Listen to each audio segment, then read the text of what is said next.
أعوذ بالله من الشيطان الرجيم بسم الله الرحمن الرحيم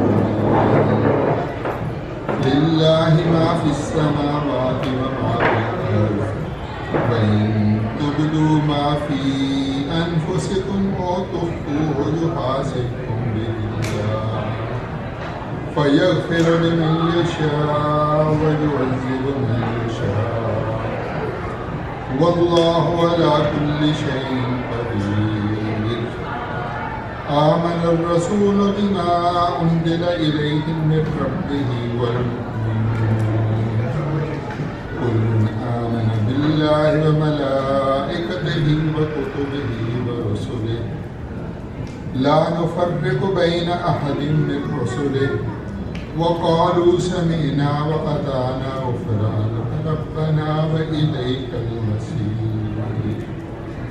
لا يكلف الله نفسا إلا وسعها لها ما كسبت وعليها ما اكتسبت ربنا لا تؤاخذنا إن نسينا وأخطأنا ربنا ولا تحمل علينا إصرا كما حملته على الذين من قبلنا ربنا ولا تحملنا ما لا طاقة لنا به واعف عنا واغفر لنا وارحمنا أنت مولانا فانصرنا على القوم الكافرين آسمانوں اور زمین میں جو کچھ ہے وہ سب اللہ ہی کا ہے، اور جو کچھ تمہارے دلوں میں ہے خواہ اسے ظاہر کرو یا چھپاؤ اللہ اس کا حساب لے گا، پھر جسے چاہے گا بخش دے گا اور جسے چاہے گا سزا دے گا، اور اللہ ہر چیز پر قدرت رکھنے والا ہے۔ رسول صلی اللہ علیہ وآلہ وسلم ایمان لائے اس چیز پر جو آپ کے رب کی طرف سے اس پر نازل کی گئی، اور ایمان والے بھی سب کے سب ایمان لائے اللہ پر اور اس کے فرشتوں پر اور اس کی کتابوں پر اور اس کے رسولوں پر۔ ہم اس کے رسولوں میں کسی میں فرق نہیں کرتے، اور وہ کہتے ہیں ہم نے حکم سنا اور مان لیا۔ اے رب ہمارے، ہم تیری بخشش چاہتے ہیں اور تیری ہی طرف لوٹ کر جانا ہے۔ اللہ کسی کی جان کو اس کی طاقت سے بڑھ کر تکلیف نہیں دیتا۔ ہر شخص کے لیے وہی ہے جو اس نے کمایا، اور اس پر وہی ہے جو اس نے کیا۔ اے رب ہمارے، اگر ہم سے بھول ہو جائے یا خطا کر بیٹھیں تو ہمیں نہ پکڑنا۔ اے ہمارے رب ہم پر وہ بوجھ نہ ڈال جو ہم نہ اٹھا سکیں۔ اے رب ہمارے، ہم پر وہ بوجھ نہ ڈال جس کی ہم میں طاقت نہیں، اور ہمیں معاف فرما دے اور ہمیں بخش دے اور ہم پر رحم فرما۔ تو ہی ہے ہمارا کارساز، پس کافروں کی قوم پر ہماری مدد فرما۔ صدق اللہ مولانا العظیم۔ جزاک اللہ۔ نادر رسول مقبول کے لیے محمد اعظم صاحب۔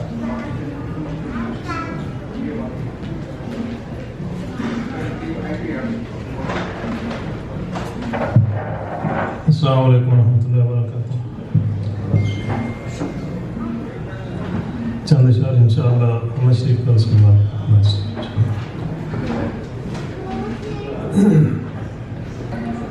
میرے رب کہاں پہ نہیں ہے تو،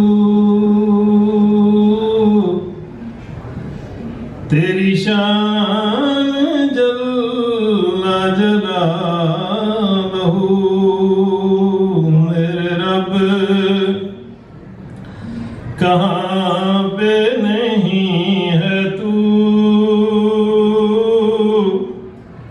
تیری شان جل جلالہ تیری ذرے ذرے میں ہے نمو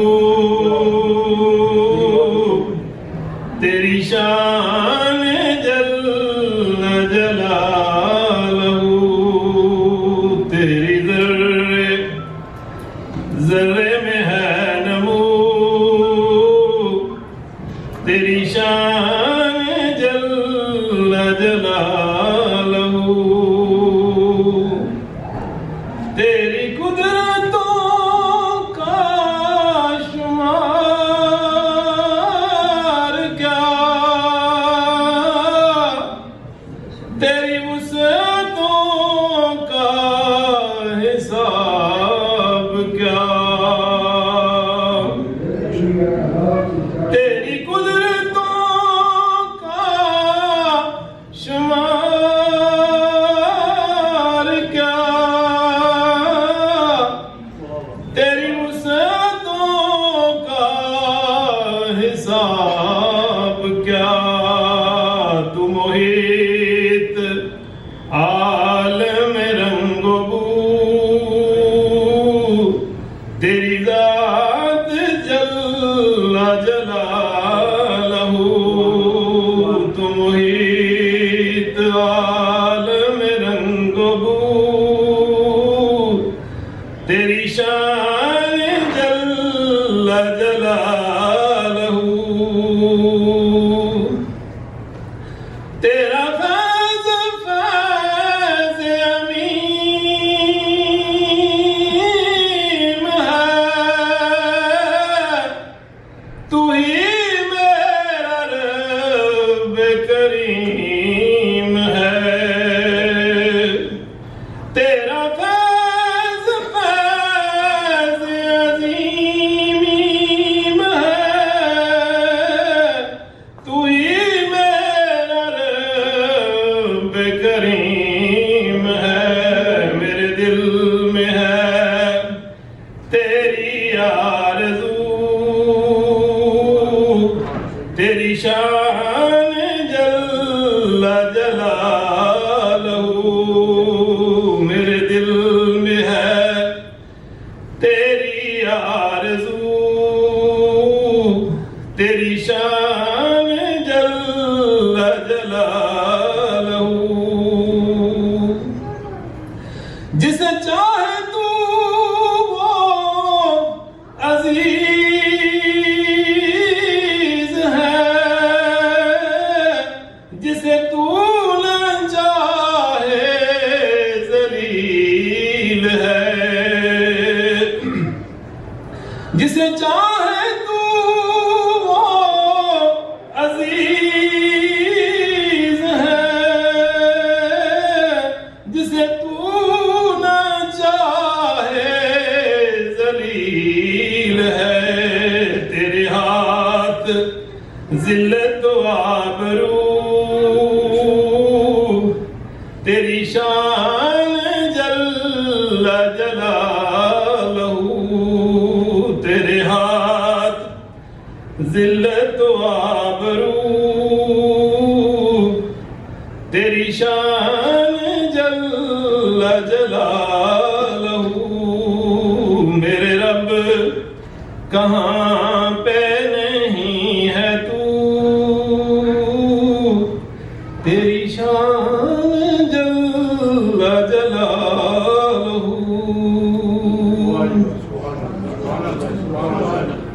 صلی اللہ علیہ یا رسول اللہ وسلم علیک یا حبیب اللہ سیر گلشن کون دیکھے دشت طیبہ چھوڑ کر سیر گلشن کون دیکھے دست طیبہ چھوڑ کر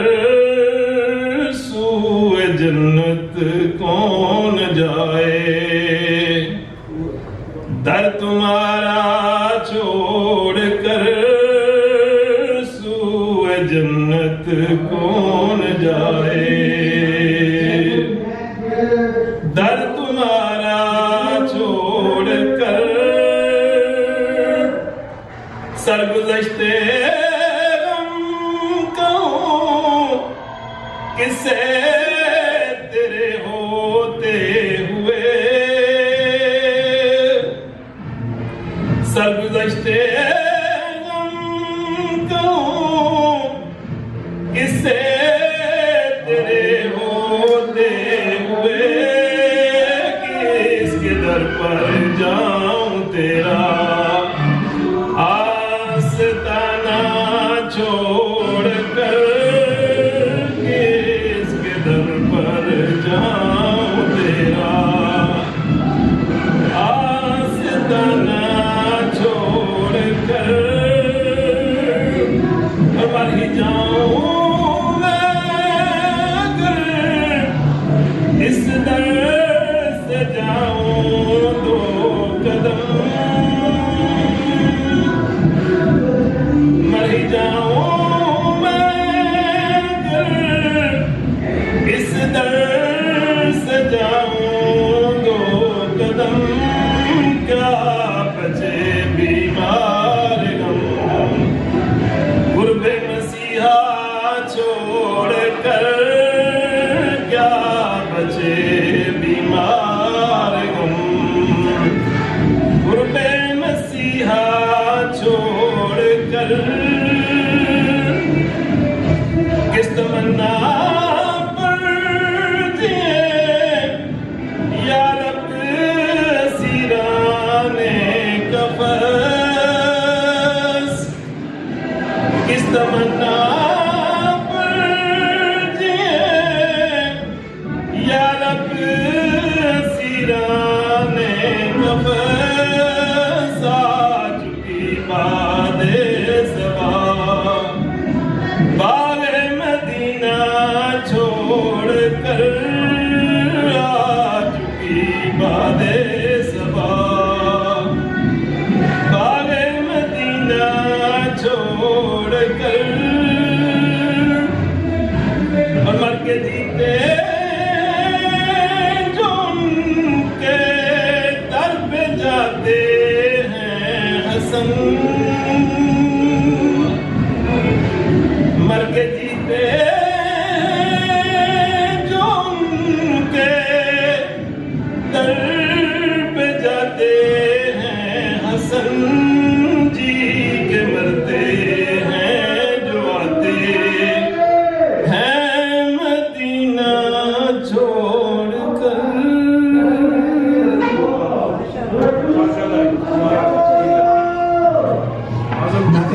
بول کے بعد ہم اپنے موضوع کی طرف آتے ہیں. جیسے کہ آپ جانتے ہیں کہ آج ہم یہاں موجود ہیں سید عرفان مخدوم نیر صاحب کی تصنیف صوفیہ اور محبت قرآن و سنت کی روشنی میں. صوفیہ کے بارے میں کچھ کہنا بر صغیر میں سورج کو چراغ دکھانے والی بات ہے. مجھے یاد ہے میٹرک میں ہمارے زمانے میں ایک سوال ہر سال پوچھا جاتا تھا کہ بر صغیر میں اسلام پھیلانے میں صوفیہ اکرام نے کیا کردار ادا کیا. تو جب وہ لوگ جب یہاں آئے اور یہاں پر ایک سوسائٹی میں ایک اونچ نیچ تھی, ایک کاسٹ سسٹم تھا, ان کی محفل میں ہر آدمی آ سکتا تھا, مناسب توجہ اور عزت پاتا تھا. ان کا سٹائل بڑا مقبول ہوا اور لوگ جوک در جوک اسلام میں, اور آج بھی ان کی خانقاہوں پر لوگ جاتے ہیں, دعا کرتے ہیں. تو اس وقت ہم مجتبیٰ بھٹی صاحب سے میں درخواست کروں گا کہ تصوف کے موضوع پہ تھوڑا اظہار خیال کریں, اس کے بعد پھر ہم آگے چلیں گے.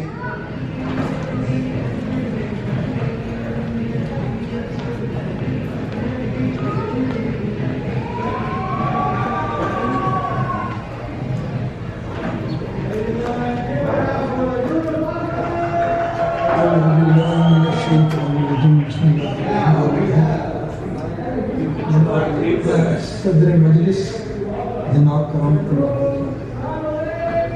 مصنف کتاب جناب سید عرفان مخدوم نیر صاحب اور تمام حاضرین مجلس, السلام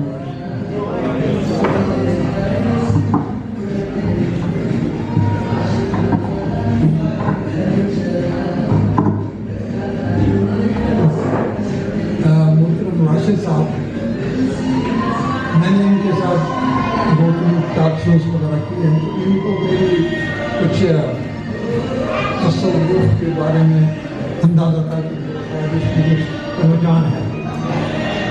انہوں نے مجھے 3 دن پہلے فون کیا اور مجھے کہا کہ ان کتاب کے نمائندگی آپ اس میں تشریف لائیں، بلکہ تھوڑا سا گزارشات کی،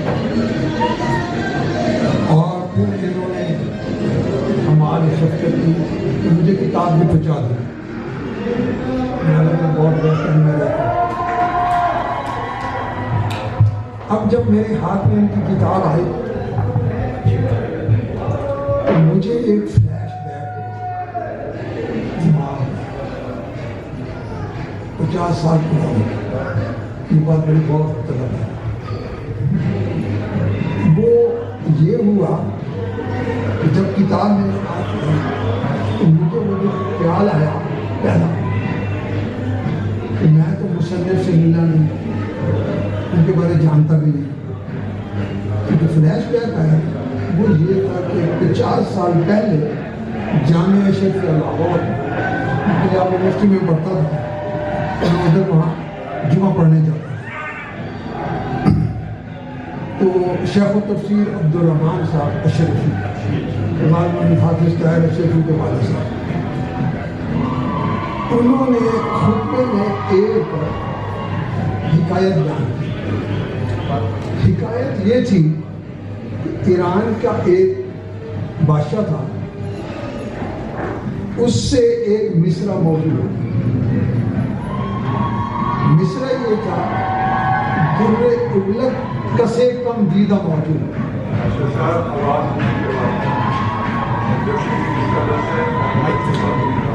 در ابلک کسے کم دیدہ موجود۔ اب اس سے دوسرا مصرع بن نہیں رہا تھا، اس نے پھیلا دیا اپنے ملک میں جہاں کہیں کوئی بھی شاعر اس کے ساتھ دوسرا مصرع ملا دے تو شعر بن جائے گا۔ میں اس انعام اکرام کروں۔ غرض سب نے کوشش کی، ہندوستان میں وہ مصرع پہنچا۔ اورنگزیب کی بیٹی تھی مہر النساء، وہ شاعری کرتی تھی، وہ شاعر تھی بہت، تو ہاں مہر النساء، زیب النساء، انہوں نے اس کے ابھی آئے گا، ابھی آگے آئے گا، تو اس نے اس کے ساتھ مصرع جوڑ دیا، در ابلک کسے کم دیدہ موجود مگر اشک بتانے سرما آلود۔ شعر یہ تھا کہ بھئی کسی نے یہ جو بلیک اینڈ وائٹ موتی ہوتا ہے یا چت کبرا بہت کم کسی نے دیکھا، اب اس سے آگے نہیں بنتا تھا کہ اس کو اپنی مسز کو کمپلیٹ کنکلوڈ کرے، تو اس نے کنکلوڈ کر کے بھیج دیا اشک بتانے سے معلوم۔ وہ بادشاہ کو بہت پسند آیا، اس نے کہا شاعر کو بلاؤ، انعام اکرام دوں گا۔ تو اطلاع پہنچ گئی کہ بادشاہ ملاقات کرنا چاہتا ہے، تو وہ تو باپردہ خاتون تھی، انہوں نے قطع لکھ کے بھیج دیا، در سخن مخفی منم چون بوئے گل در برگ گل، در سخن مخفی منم چون بوئے گل در برگ گل، ہر کے دیدن میل دارت در سخن بیند ہے، کہ میں تو اپنے سخن میں مخفی ہوں، حالانکہ مخفی اس کا اپنا تخلص بھی ہے، یہاں مخفی اس نے چھپانے کے انداز نہیں کیا۔ در سخن مخفی منم چون بوئے گل در برگ گل، جیسے گل میں خوشبو پناہ تو میں اپنے کلام میں پناہ ہوں، ہر کی دیدن میل دارا جس نے مجھے دیکھنا ہے، در سخن بیند مرا، میرے سخن کو پڑھے مجھے پہچانے، تو یقین جانے یہ میرا جو فلیش بیک تھا وہ آپ کی کتاب کی وجہ سے۔ اس کا ایک شعر ہے بڑا اچھا، بد مزار ماں غریباں نئے چراغ نئے نئے مرو پروانہ سوز نئے صدائے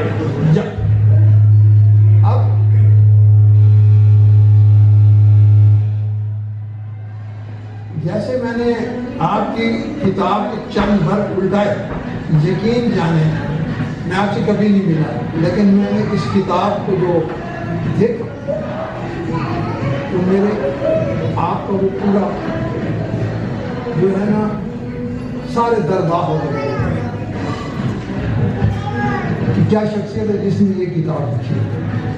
میں نے تھوڑی دیر ہی اس کو پڑھا چند اور آنکھ سے, تو یہ بات میرے وہاں کی آئی جو بہت ثابت ہوئی, مطلب کہ میرے ذہن سے یہ 50 سال پرانی بات آئی کہ میں نے آپ کی کتاب سے آپ کو پہچان دیا. اب اس کے بعد یہ تو میرا ابتدائی بات تھی, اور مولانا نے وہ جو بات حکایت بیان کی تھی نا, وہ انہوں نے قرآن کے تناظر میں بیان کی کہ اگر اللہ سبحانہ و تعالیٰ کو دیکھنا تو اس کو کلام کرو, پڑھو اور سمجھو, اللہ کو دیکھ لو گے.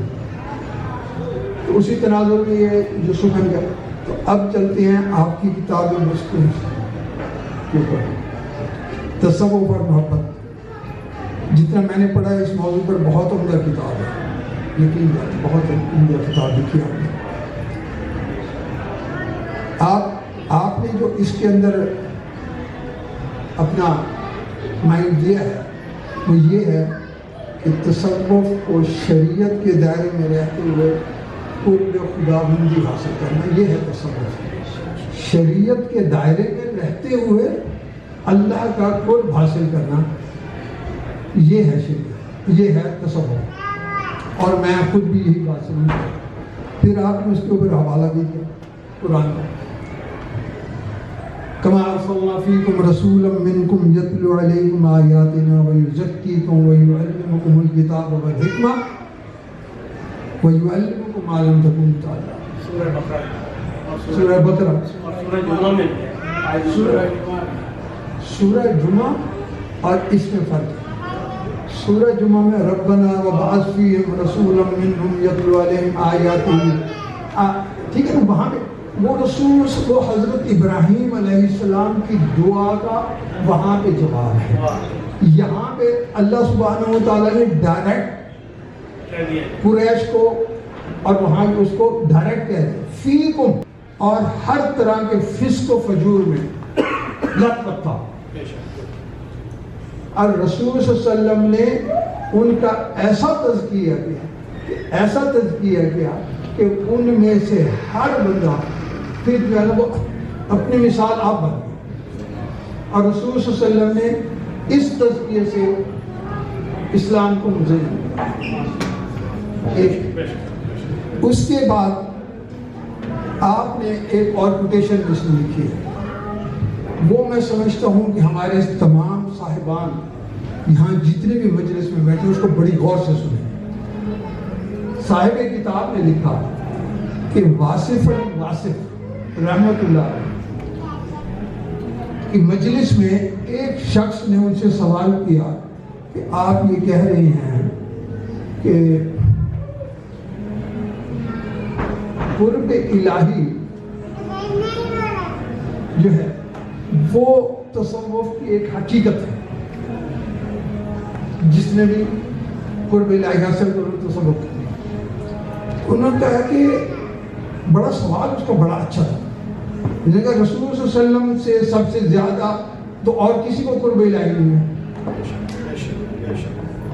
کیا رسول صلی اللہ علیہ وسلم صوفی ہیں تھے؟ یہ صاحب کتاب نے یہ کوٹیشن اس میں لکھی ہے.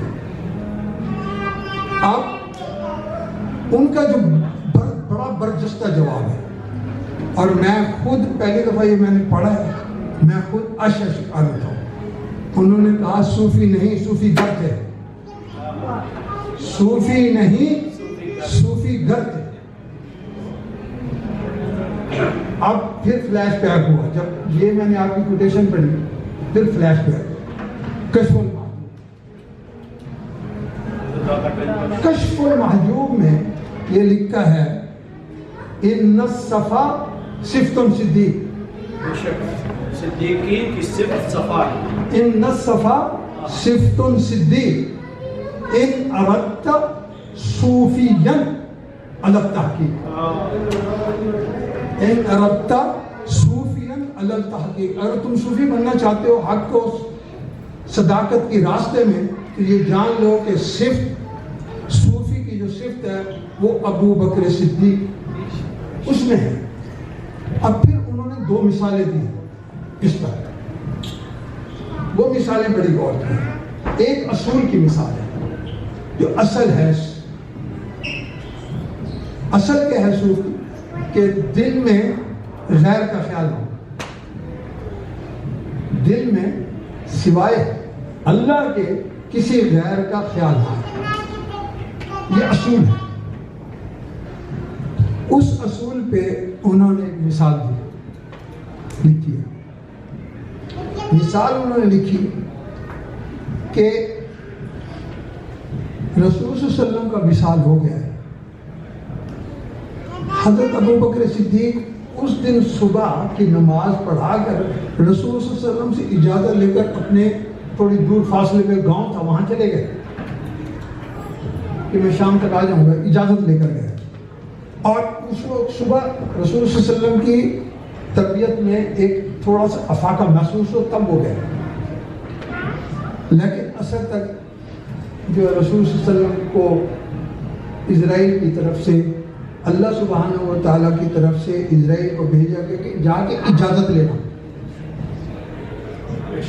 اسرائیل کو کہا کہ جا کے محمد صلی اللہ علیہ وسلم سے اجازت لینا، کیا پوچھنا، اگر تو دنیا میں رہنا چاہتے ہیں تو فابہا،